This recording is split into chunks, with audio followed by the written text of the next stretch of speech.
Welcome back to the Deep Dive. Today, we are attempting to decode, well, one of the most volatile and misunderstood topics in our society. Yeah. How we actually measure crime. Yeah, it's fundamental. Right. When you open a paper or see a news report claiming crime is up or down, how much of that number is, a reflection of reality? And how much is simply a reflection of who is doing the counting and how they're doing it? It's an incredibly high-stakes area of research, really. Crime is not a simple, static thing you can just weigh on a scale. No. It's broad, it's fluid, and getting an accurate gauge, well, it requires blending different methods. And, all of these methods carry their own inherent biases and flaws. If we rely only on those simple official tallies, we miss what researchers call the dark figure of crime. We're the dark figure. Which is this vast amount of criminal activity that just goes entirely unreported. That dark figure seems key. So our mission today is, well, ambitious. We're going to unpack the core sources of crime data, the official records, the victimization surveys, and these things called self-reports. Yeah, the trifecta. To understand how they work, where they might conflict, and maybe what surprising patterns they reveal about crime's deep-seated relationships with, say, age, class, and the environment. It's a big task. It is. We have to start with the foundational documents, right? The ones that actually create the headlines. We need to know where the numbers even come from in the first place. Okay. Let's unpack this. Okay. So historically, for, almost a century now, the official benchmark in the United States has been the Uniform Crime Report, the UCR. UCR, okay. This is the oldest, probably the most consistent set of data we have. It's meticulously maintained, compiled by the FBI. Right. And its mechanism is pretty straightforward. On the surface, anyway, it aggregates data that's voluntarily submitted by thousands of local police departments all across the country. Voluntarily? Mostly, yes, covering crimes reported to them and also the number of arrests they make. Okay. And when we talk about the most cited UCR stats, we're usually focusing on what they call the index crimes, right? Mm-hmm. Or Part I offenses. Exactly. Those are the 8 serious crimes the FBI tracks really consistently. They're considered the most serious indicators of, public safety. And they're split. Yep. Split into 2 categories. First, you've got the 4 violent crimes: murder and non-negligent manslaughter, forcible rape, robbery, which is taking property by force, and aggravated assault. Yep. Then you have the 4 property crimes: burglary, so unlawful entry, larceny or theft, arson, and motor vehicle theft. These specific 8 acts, they're basically the backbone of almost all national crime rate comparisons you hear about. It's also really important, I think, to understand how the UCR communicates this data, because that really dictates the narrative, doesn't it? Absolutely. The FBI uses 3 primary methods. First, they just release the raw numbers. Simple count of crimes reported and arrests made. Okay, the basic count. Second, and this is crucial, they convert those raw numbers into a rate, usually expressed as crime rates per 100,000 people. Ah, right. So you can actually compare different places fairly, like a small town versus a huge city. Precisely. It adjusts for population size. Super important. Makes sense. And the third way is comparing the changes in that rate over time. So that comparison gives us those trend lines. We always see the percentage change year over year. That's what drives almost all the public debate about whether we're getting safer or, more dangerous. They also track something called clearance rates. Now, this sounds like police effectiveness, but what does cleared actually mean here? Good question. A crime is cleared in one of 2 main ways. The standard way, the one everyone prefers, is when at least one person is arrested, charged, and then turned over to the courts for prosecution. Okay, straightforward. Arrest made, case moves forward. Right. But then there's the second way, often called cleared by exceptional means. Exceptional means, what's that? This is where the police have identified the suspect, they've gathered enough evidence to support an arrest, but something outside their control prevents the actual arrest and formal prosecution. Can you give an example of exceptional means? Sure. The most common examples are maybe the identified suspect dies, perhaps by suicide, before they can be arrested. Oh, wow. Or maybe they flee the country and extradition is impossible. Or sometimes the victim refuses to cooperate after the police have already gathered all the necessary evidence. Oh, okay. In those kinds of scenarios, the department can still claim the case is cleared officially, even though there wasn't an arrest leading to prosecution. Huh. Okay. Now, despite its consistency over decades, the UCR has some major, inherent flaws, right? This is where we really need to put our critical thinking caps on, because these limitations, they seem pretty significant, and maybe even political sometimes. They absolutely are, and can be. Let's start with a big methodological issue known as the hierarchy rule.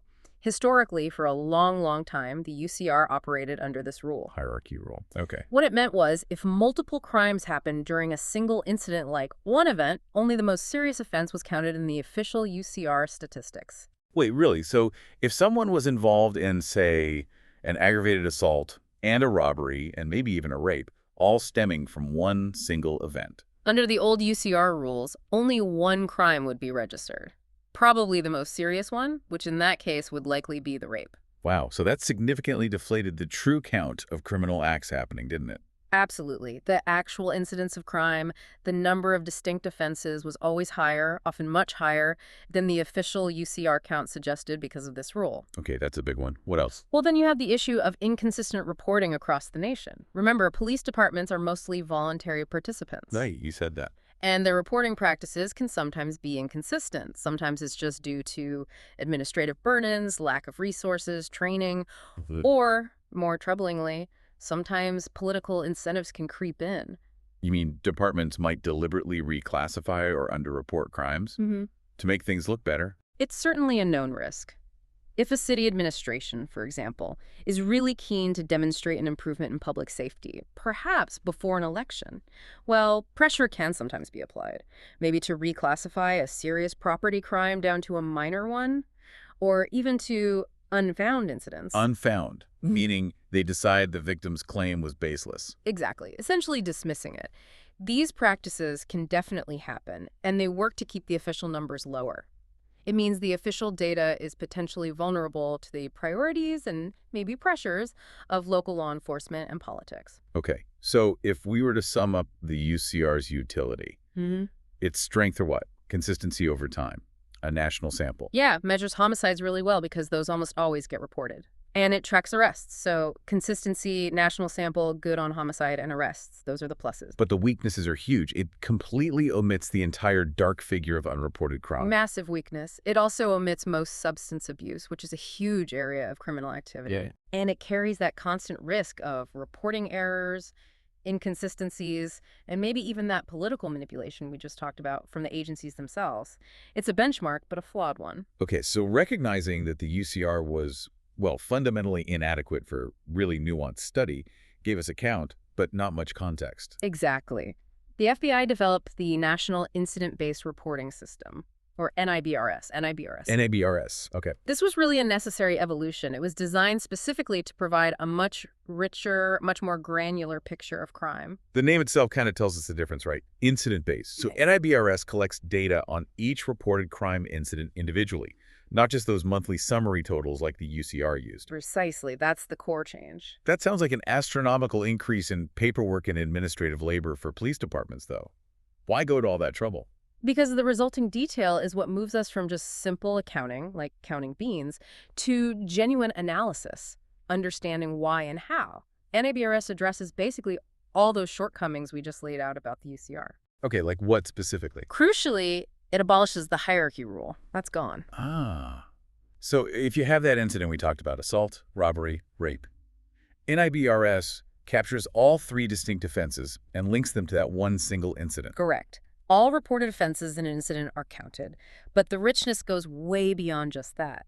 NIBRS includes, I think, over 50 different offense categories now, providing far more detail than the UCR's 8 index crimes plus a few others. Wow, okay. And most critically for researchers, NIBRS allows for the linking of variables within an incident. You get the specifics of the offense, sure, but also the type of weapon used, the time and place, crucially, the relationship between the victim and the offender. That's important. And the demographic characteristics of the victim, the offender, and the arrestee, if there is one, all linked together. So instead of UCR just telling us, hey, there were 100 robberies last month, NIBRS could potentially tell us, on Tuesday at 3:00 p.m., a 25-year-old female victim was robbed at knife point in a residential garage by her 30-year-old estranged husband, resulting in minor injuries. It gives us actual context. Exactly. That's the kind of detail it aims for. It connects all those darts, which, as you said, is indispensable if you want to develop effective prevention strategies, not just react to numbers. Makes sense. It also clearly distinguishes between attempted versus completed offenses, which the UCR often blurred, and it links arrests and clearances directly back to those specific incidents and offenses. So has everyone switched over to NIBRS now? Well, the transition has been gradual. It's been challenging for many departments, honestly. It requires significant technological upgrades, new software, and extensive training for officers. It's a heavy lift. I can imagine. But despite those challenges, NIBRS definitely represents a massive leap forward in the quality and utility of official crime records when departments fully implement it.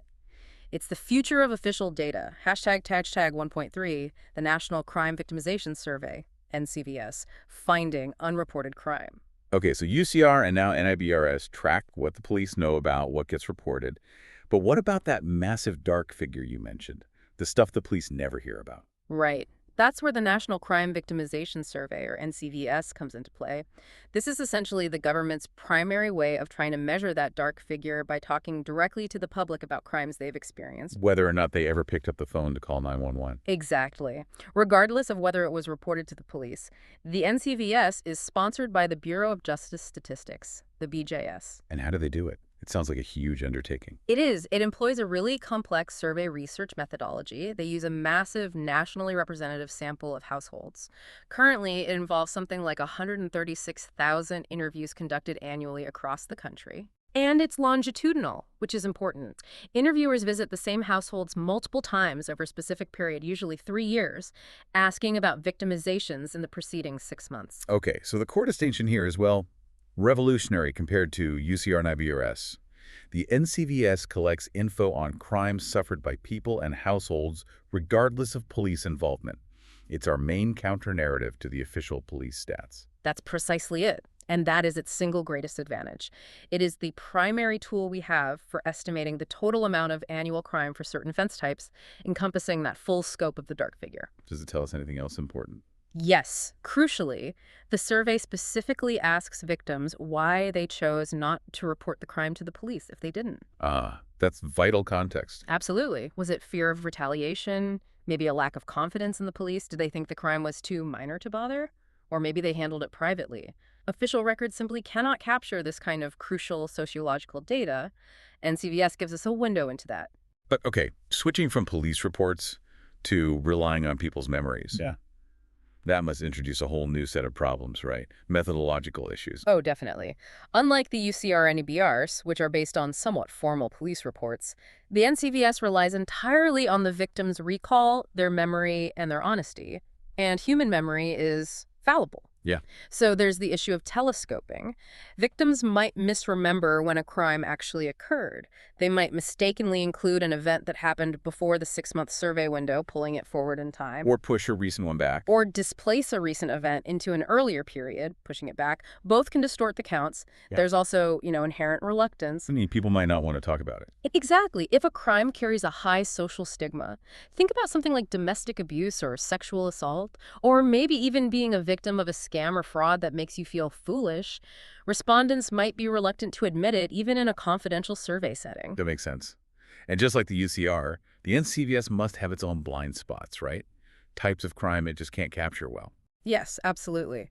The NCVS largely omits or can't effectively measure substance abuse. It doesn't really capture most white-collar crime, especially where the victim doesn't even realize they've been victimized for a long time. Right, like confronts financial fraud. Exactly. And importantly, it can't measure murder for the obvious reason that the victim cannot be interviewed. Good point. So it's primarily focused on personal and household property crimes where there's a clear victim who can report the experience. Okay.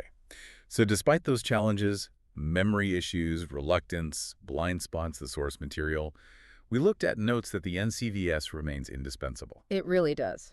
While budget limitations have sometimes, undermined its full potential over the years, impacting sample size or frequency, there's truly no other substitute right now that provides such granular national information on victimization experiences. It tells us about the victims, the demographics. Right. The social context of the criminal event, the impact on the victim, whether they reported it and why. It tells us about the experience of crime, which is fundamentally different from just the official statistic count. Hashtag 1.4, self-report surveys and triangulation. Okay, so we have official reports, UCR, AIR, IBRS, and we have victim surveys, Yeah. NCVS. What's the third leg of this stool? The third major methodological tool takes the focus entirely off the victim and the police and shifts it directly onto the potential offender. These are self-report surveys. Self-report. So you just ask people if they've committed crimes. Essentially, yes. In these surveys, participants, often adolescents in school settings, or sometimes specific populations like inmates, are asked to describe, usually anonymously and confidentially, their recent and sometimes lifetime participation in various criminal or delinquent activities. And people actually admit to this stuff. Surprisingly often, yes, especially in well-designed confidential surveys. Researchers go to great lengths to ensure anonymity. These are often conducted with specific groups, allowing researchers to get a unique, direct view of behaviors that might never come to the attention of police or even show up in victimization stats. Is there a famous example of this kind of survey? Yeah, the classic one you mentioned in the outline is the Monitoring the Future study, or MTF. It's considered a national standard, partly because it's been going on for decades, meticulously tracking substance abuse trends, drug use, alcohol, tobacco among American teens, primarily high school students. So it asks them directly about drug use, maybe theft, vandalism. Exactly. Drug use, theft, fighting, other criminal or delinquent behaviors. It gives a measure of offending that completely bypasses the justice system and victim reporting. It's straight from the source, theoretically. Okay, so this highlights the unique strengths of the self-reports. They can capture that entire dark figure of offending, not just victimization, the people committing crimes who never get caught or whose victims don't report. Precisely. And critically, they are often the best, sometimes the only, way to measure things like substance abuse trends and what are called status offenses, things illegal, only because of age, like underage drinking or truancy, which the UCR and NCVS largely miss or undercount significantly. And they must gather other useful info, too. Oh, yeah. They typically gather extensive offender variables: socioeconomic background, educational attainment, family structure, peer group influences, attitudes toward authority. This is the kind of rich data that helps criminologists build complex theories about who commits crime and why. Okay, but the primary weakness seems pretty glaring and inescapable. The results rely solely on the honesty of the people admitting to crimes. That's the big one. You have to trust that they're telling the truth, or at least trying to be accurate. Validity checks can be built in, but fundamentally it relies on honesty, which, can be hard to verify definitively. And there must be groups they miss, too. Absolutely. They inherently omit populations who are maybe incarcerated at the time of the survey, or those who refuse to participate, perhaps the most serious offenders, or those who are simply unable to participate reliably, like highly transient individuals, or those with significant mental impairments.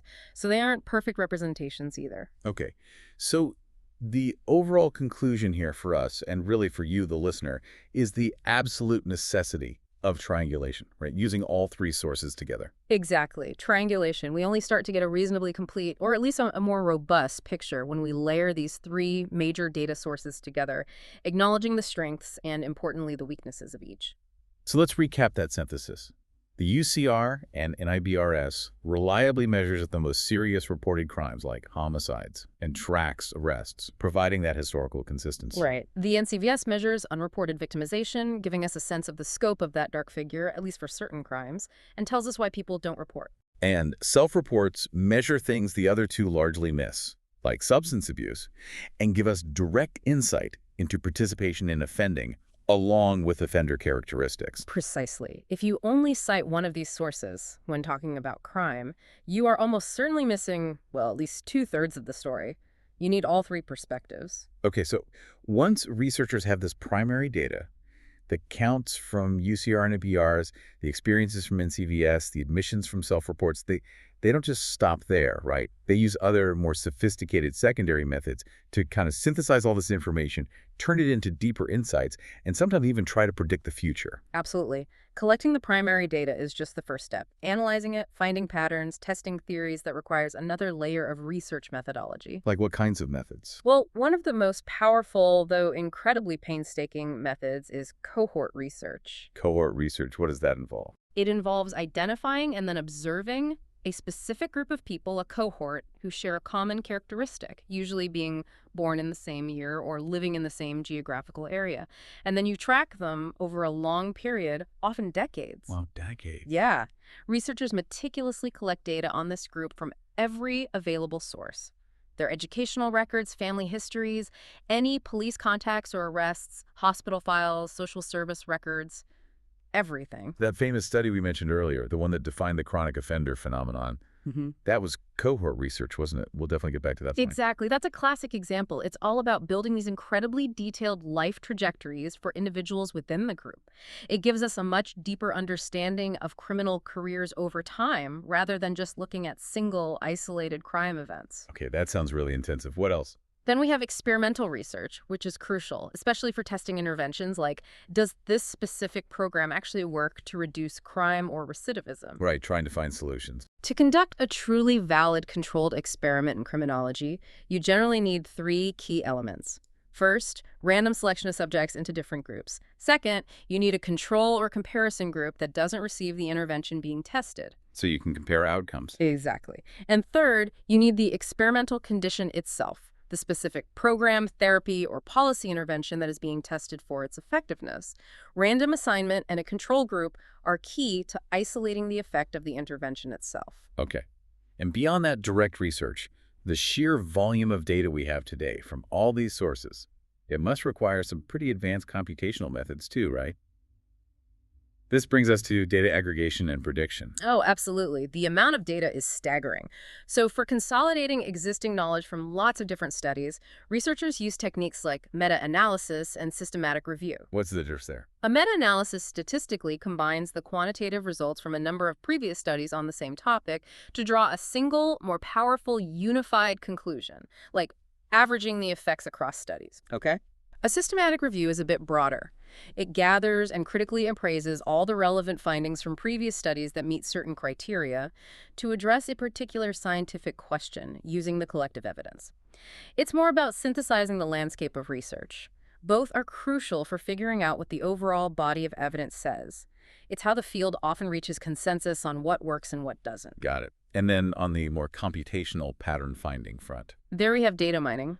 This uses advanced computational algorithms and statistical methods to analyze huge data sets, often from multiple disparate sources like police records, social media, census data, whatever, looking for non-obvious patterns, correlations, and predictive relationships. And this is the kind of sophisticated analysis behind things like predictive policing, isn't it? Where algorithms try to forecast where and maybe even when the next crime might occur. Exactly. Data mining is the engine driving a lot of that work, trying to identify risk factors and predict future events based on historical patterns and massive amounts of data. And there's a visual component, too. Yes, that's crime mapping.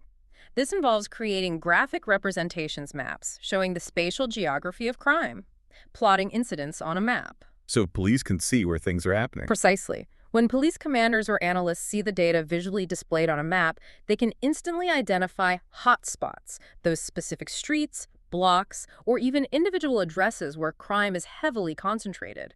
This allows for much more targeted and efficient resource deployment, sending patrols where they're most needed based on data. #tag 2.2 historical and current crime trends. Okay, so after all that counting, surveying, analyzing, mapping, what does the aggregate data actually tell us about the history of crime in the U.S.? You mentioned earlier it's far from a smooth line. The source material traces some really remarkable volatility. It really does. Looking way back, historically, crime rates in the U.S. were apparently relatively high in the mid-19th century. There was a significant spike starting around 1830, lasting about 15 years or so, into the post-Civil War era. Okay. Then, maybe surprisingly, rates generally seemed to decrease for several decades, from about 1880 all the way up to around 1930, right before the Great Depression hit. Then they started rising gradually again, leading up to the 1960s. And the 60s. Yeah. That's the era everyone alive today kind of remembers or has heard about as the start of a major crime wave, right? Absolutely. There was a really sharp quite shocking increase in crime, particularly in the homicide rate between roughly 1960 and 1970, and crime continued to rise, eventually peaking at exceedingly high levels around 1991 or 1992. That peak in the early 90s is infamous. It is. But then something remarkable happened. We saw what has often been called the Great Crime Decline. Starting around the mid-1990s, the U.S. experienced this really significant and for a long time consistent downward trend in most major crime categories, a trend that lasted for over 20 years. And this is really key, isn't it? This downward trend, this great crime decline.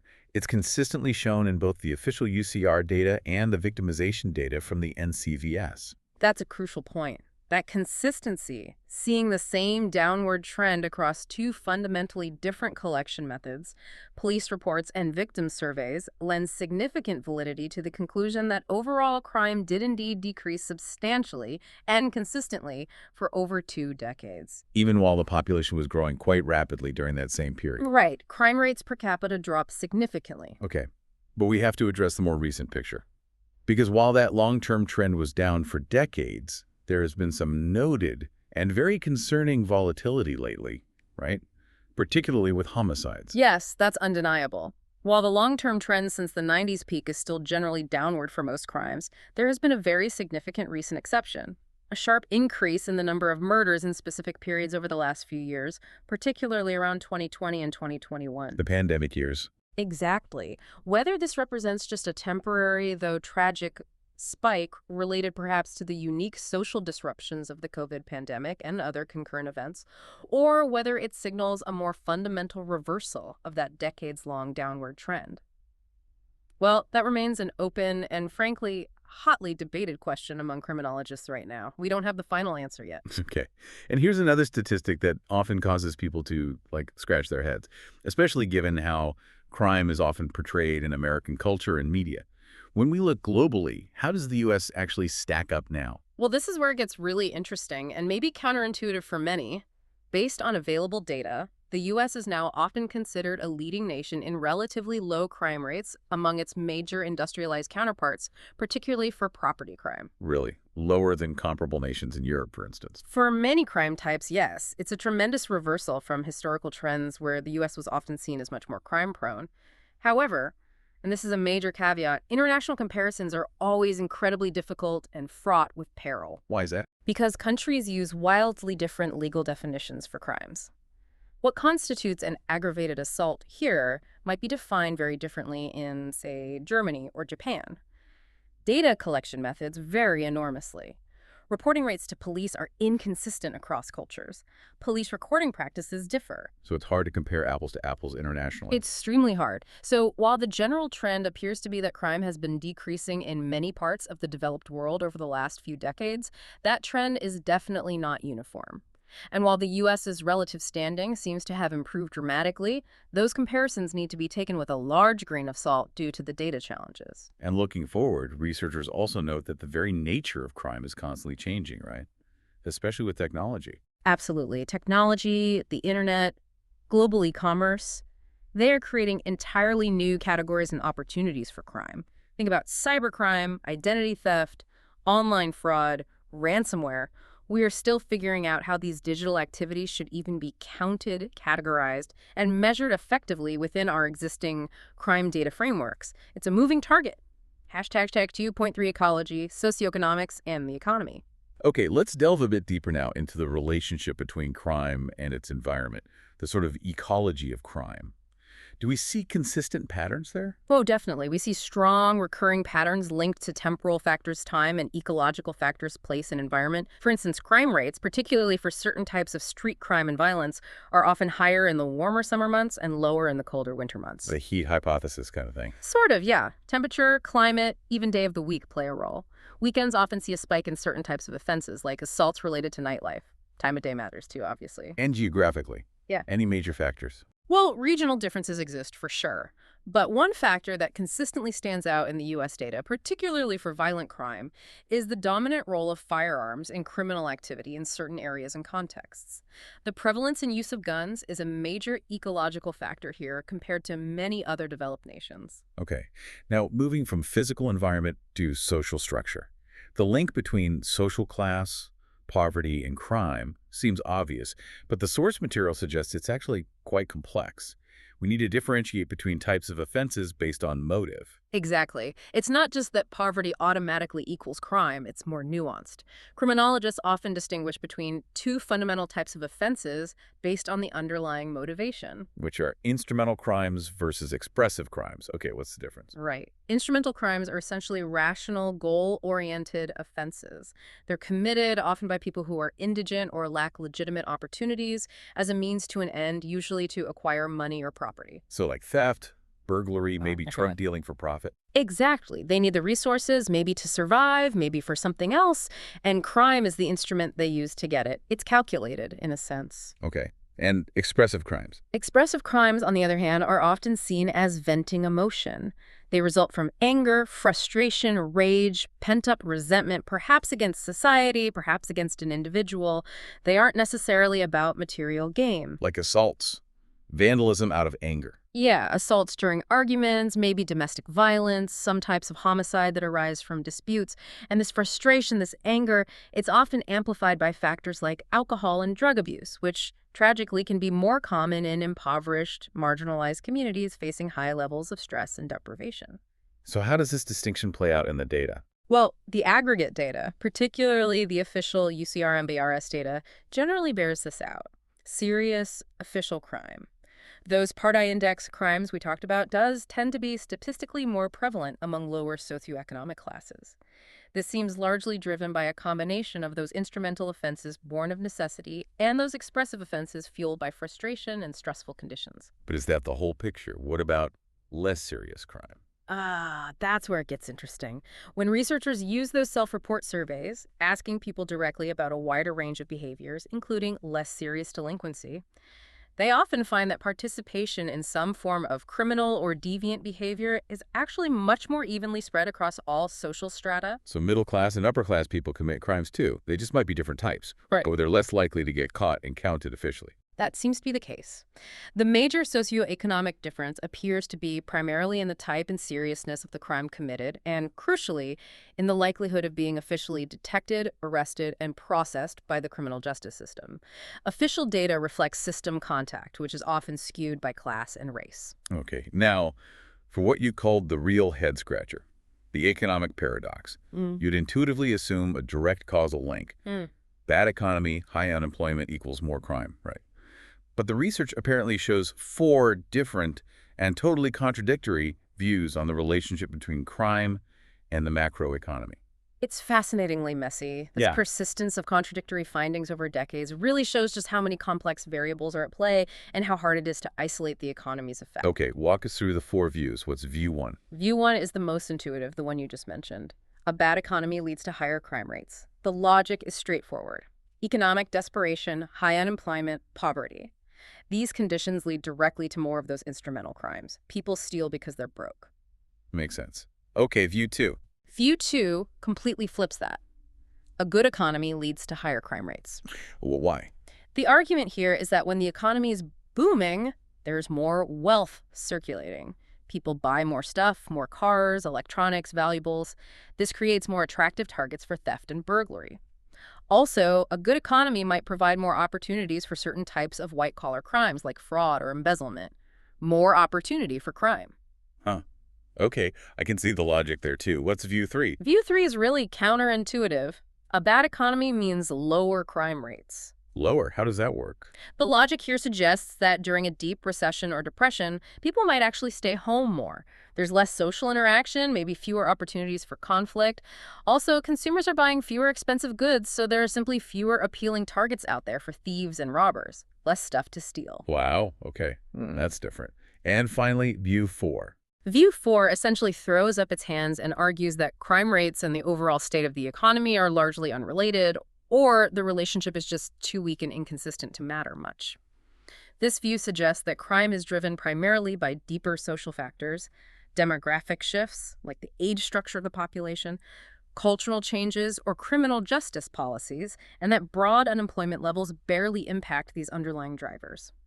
So the fact that criminologists still seriously debate these 4 distinct contradictory possibilities really shows that the link between macroeconomics and crime rates is incredibly complex and far from a simple linear cause and effect relationship. Exactly. It depends on the type of crime, the specific economic indicator you're looking at, the population group, the time period. It's just not a straightforward connection. Okay, let's shift focus now to demographic patterns in crime. And maybe the most universally accepted finding in all of criminology concerns the relationship between age and crime, right? Absolutely. If there's one thing criminologists agree on, it's this. People generally commit less crime as they get older. This is the concept of aging out of crime. Aging out. Yeah. Crime offending rates tend to peak in adolescence or early adulthood, typically late teens to early 20s, and then decline steadily thereafter for almost all types of offenses. It's a remarkably consistent pattern across time and cultures. It seems like a near universal career trajectory for offending. But when young people are offending, especially during that peak age range, they rarely seem to act alone, do they? That's another very strong finding. The data clearly shows that crime, particularly juvenile delinquency, tends to be a group activity. This dynamic is known as co-offending. Kids commit crimes with their friends. Okay, co-offending. But here's something interesting from the source material. Where is co-offending actually most prevalent? It's not necessarily where you might expect. Right. This is genuinely interesting. Some studies show that co-offending, committing crimes in groups, is actually more common in less disadvantaged neighborhoods, maybe more middle-class areas. Really? Why would that be? Well, the thinking goes, in poorer, more disadvantaged areas, crime might often be more of an individual, instrumental act driven by basic survival needs. Stealing food, maybe, or things to sell quickly. But in more affluent areas, co-offending among youth might be driven more by social dynamics, peer influence, seeking status within the group, maybe thrill-seeking, boredom, showing off. The group aspect is more central. Huh. That's a fascinating distinction. Okay, let's talk about gender. The differences in crime rates between males and females are just stark, aren't they? This seems like a foundational disparity that generates constant theoretical debate. It's one of the most significant and persistent differentials in crime data globally. Men and boys commit far more crime, especially serious and violent crime, than women and girls. And theories attempting to explain this huge gap are numerous. Some cite basic physical, emotional, or maybe psychological differences between the sexes. But the specific hypotheses get much more detailed. Okay, like what? Well, historically, you had ideas like the masculinity hypothesis. This basically posited that the few women who did commit serious crime must possess specific biological or psychological traits more traditionally associated with men, like aggression or risk-taking. Kind of an outdated view now. Okay, well. Then there's the chivalry hypothesis. This one suggests that the lower official arrest and conviction rates we see for women might not solely reflect lower offending, but might also be due to the criminal justice system itself, police, prosecutors, judges treating female offenders with more leniency or chivalry compared to male offenders committing similar acts. So the system might be going easier on women. That's the hypothesis. It's debated, of course, but it suggests official stats might undercount female crime due to system bias. We also have theories focused more on upbringing, right? Socialization. Exactly. Theories focused on socialization and development argue that the differential treatment of boys and girls from a very young age, the roles they're encouraged to play, the behaviors that are tolerated or punished, impacts their propensity for risk-taking, aggression, and ultimately criminal behavior later in life. Different social learning paths. And cognitive differences. Some theories also discuss potential average cognitive differences between the sexes, perhaps in verbal ability, spatial reasoning, or impulse control, and explore how those differences might translate into different patterns of criminal behavior. These are often controversial, though. And finally, the feminist views. There's a specific one mentioned, liberal feminist theory. Right. Feminist perspectives offer various explanations, but the liberal feminist theory specifically suggested that as women gained greater economic opportunity, more social equality, and their traditional roles became less restrictive, the social controls that once strongly prevented them from offending would weaken. So as women become more like men in society. The theory predicted that their patterns of offending might also become more like men's. They predicted a potential convergence in crime rates between men and women as gender roles equalize over time. Okay, so that's the big question now. Is that convergence actually happening? Are the crime rates getting closer? Well, the data is complex. There's some evidence that the gap has narrowed slightly for certain types of minor property crimes and maybe drug offenses over the past few decades. But for serious violent crime, the fundamental disparity, that huge gap between male and female offending rates, remains massive. Convergence, if it's happening at all, is very slow and very limited, especially at the violent end of the spectrum. Hashtag 3.2 race, disparity, and immigration. Okay, moving to another incredibly sensitive and complex demographic factor. Yeah. Race. The data here, particularly the official UCR and BR arrest data, consistently shows significant disparities, doesn't it? Yes, this is undeniable and a major focus of criminological research and public policy debate. The official data consistently shows that members of certain minority groups, particularly African Americans, are involved in a disproportionate share of official criminal activity, especially serious violent crime, relative to their percentage of the population. And consequently, they are arrested, prosecuted, and incarcerated at far higher rates than whites. This results in significant, persistent racial disparity throughout the entire criminal justice system. That's correct. Understanding the reasons for this disparity is incredibly complex and contentious. Criminologists seem to present multiple, sometimes overlapping factors tied to explaining this. One set of arguments focuses on something called cultural bias. What does that mean? Theories focusing on cultural bias, or sometimes subcultural values, suggest that differences in crime rates might, in part, stem from the legacy of racial discrimination and segregation. This history might have fostered distinct social norms, behavioral patterns, or attitudes toward authority within certain communities that inadvertently increase the likelihood of involvement in behaviors that lead to official police contact and arrest. It's a very controversial area of theory. Okay. Another crucial set of factors focuses more on structural issues, right? Economic and social disparity. Yes, and this is a dominant perspective in much of criminology today. These arguments contend that the observed racial and ethnic differentials in crime are tied directly, and perhaps primarily, to systemic issues like chronic economic disadvantage, lack of opportunity, concentrated poverty in segregated neighborhoods, and related social problems like high rates of family dissolution or instability in those same communities. So this view points to systemic poverty, inequality, and structural barriers, not some kind of intrinsic difference in the groups themselves, as the fundamental drivers of the crime rate disparity reflected in official statistics. Exactly.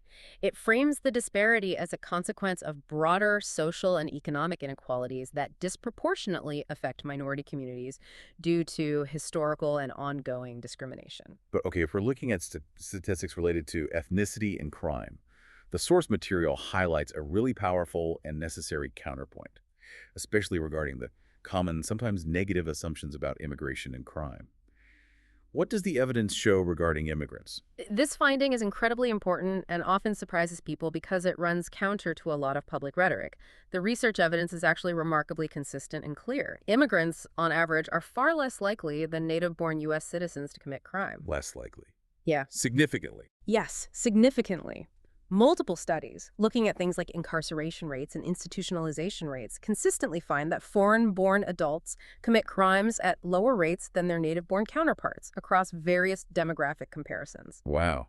So the idea that immigration inherently drives up crime rates is just not supported by the data. Not at all. In fact, the data suggests the opposite. Immigration, particularly in recent decades, seems to have been associated with lower crime rates in many communities. This finding seems critical because it forces us to be really careful, right?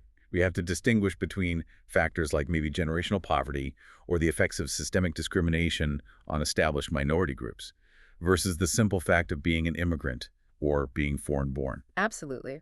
It complicates simple narratives. The data strongly suggests that the foreign-born population as a whole is generally a stabilizing factor in terms of crime rates in the U.S., not a destabilizing one. It challenges many common assumptions. Hashtag 3.3, the chronic offender phenomenon. Okay, we saved one of the most influential, maybe paradigm-shifting findings in all of criminology for near the end here. This is the phenomenon as a chronic offender. You mentioned it earlier. It seems like it completely reshaped how researchers thought about the causes of crime and maybe even how to intervene. It really did. This understanding largely comes from that landmark 1972 study we touched on, Delinquency in a Birth Cohort, conducted by Marvin Wolfgang, Robert Filio, and Thorsten Sellen at the University of Pennsylvania. And they used that intensive cohort research method, right? Yeah. Tracking a group over time. Exactly. They took a cohort of thousands of boys born in Philadelphia in 1945 and meticulously tracked their official police contacts and delinquency records from childhood through early adulthood. This kind of longitudinal tracking was revolutionary at the time because it allowed them to see not just if kids offended, but how often, and whether offending was concentrated. And what they found was shocking, right? That criminal activity wasn't evenly distributed at all. Not even close. They found that a very small fraction of the boys in their cohort were responsible for the vast majority of all the recorded crime committed by the entire group. This is where the chronic 6% comes from. Precisely. Yeah. They coined the term chronic 6%. Their single most stunning finding was that only 6% of the total sample of boys accounted for an astonishing 51.9%, over half, of all the official offenses recorded for the entire cohort. Wow, 6% responsible for over half the crime. That is a staggering level of concentration. It is. And it wasn't just minor stuff. This chronic 6% was responsible for the lion's share of the serious crimes too, including a huge percentage of the violent offenses. So this implies that if, say, 94% of the population is committing roughly half the crime, and this tiny 6% is committing the other half, well, theoretically, you know exactly where you should focus your prevention and intervention resources, right? On that small group. That was the immediate policy implication everyone jumped on. If we could just identify and somehow stop this small group of chronic offenders, we could potentially cut crime rates dramatically. But there's always a but. Here's the kicker. And this was the finding that really disheartened many policymakers and practitioners at the time.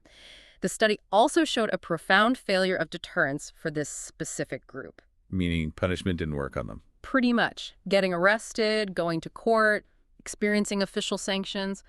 None of it seemed to do much, if anything, to deter these chronic offenders. They just kept offending, often escalating in seriousness despite repeated contact with the juvenile and criminal justice systems. System intervention wasn't stopping them. Wow. Okay, so if punishment doesn't work effectively for this key 6% group that drives so much crime, what puts them on that chronic track in the first place?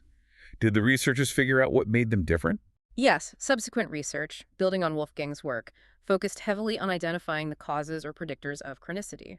And they consistently pointed to factors starting very early in life, often referring to it as early onset delinquency. Early onset, meaning problems start young. Exactly. Early onset refers to the constellation of factors that seem to put kids most at risk for becoming persistent, chronic offenders later on, and these factors often manifest in early childhood, long before serious crime begins. Like what kinds of factors? The research consistently points to things like exposure to a whole host of personal and social problems at a very young age. This includes things like profound problems within the home environment, abuse, neglect, parental conflict, or criminality. Also, significant problems in school, early academic failure, truancy, behavioral issues. An early history of arrest, even for minor offenses, is a strong predictor. Lower intellectual development or cognitive deficits. And significantly, parental substance abuse or involvement in crime. So it sounds like the roots of chronic offending for this small but highly impactful group are laid down years, maybe even decades, before they ever enter the formal adult criminal justice system. It starts in childhood with these deep-seated problems. That's precisely what the research strongly suggests. It implies that by the time this system is dealing with them as serious offenders, the patterns may already be deeply ingrained and resistant to traditional punishment-based interventions. #outro. So what does this all mean? Okay, wow. This deep dive has really taken us on quite a journey. We've moved from the, well, somewhat limited official counts of the UCR. Important, but limited. To the added depth provided by the NCVS's ability to capture at least some of that hidden dark figure of victimization. Giving us the victim's perspective. And then gaining those crucial different insights from self-report surveys about offending behavior, especially substance use. And finally, understanding the profound implications of cohort studies and the chronic offender phenomenon. It really highlights that the numbers we see in the headlines, crime is up, crime is down, are often a complex blend, or sometimes a selective snapshot drawn from these very different sources, each with its own unique blind spots and biases. So the most sophisticated understanding of crime, the one we hope you, the listener, take away, truly comes from appreciating the strengths, but maybe more importantly, the inherent limitations of each of these data collection methods. Yeah. And recognizing that the overall crime rate isn't some single, monolithic, easily measured figure. Absolutely. When you hear those claims about rising or falling crime, the critical questions you need to ask are, which data source are they using? Is this based on arrests, victimization reports, self-reports? Is it focused only on specific crimes, like homicide? Because the answer can drastically change the picture. Context is absolutely everything. And perhaps for you, the listener, really internalizing that data hierarchy we discussed particularly the finding about the chronic 6% driving such a massive share of offenses, and understanding that this group is often characterized by those deep-seated early-onset problems related to home, school, maybe cognitive development. Well, it really changes the way you should critically evaluate criminal justice policy debates, doesn't it? It really should. We noted Wolfgang's finding, and subsequent research confirms it. Official arrests and court experiences often did little to deter this small, hyper-criminal population. They just kept going. So here's the final provocative thought, building on everything we've discussed. If this tiny fraction of the population is responsible for over half of the crime, and if they are largely defined by these serious social and personal problems starting way back in childhood, and if reactive policing, which focuses mainly on arrests and punishment after the crime, is demonstrably failing to deter this core group, Then what does that imply about where we need to shift our focus and maybe our resources? Doesn't the research powerfully suggest a need to move dramatically away from purely reactive strategies and invest far more heavily in comprehensive, proactive, early social interventions? interventions aimed squarely at addressing those root problems in the home, in schools, related to developmental challenges, long before that chronic criminal career can even begin to take hold. That seems to be the unavoidable policy question raised directly by decades of criminological data. Is our current balance right?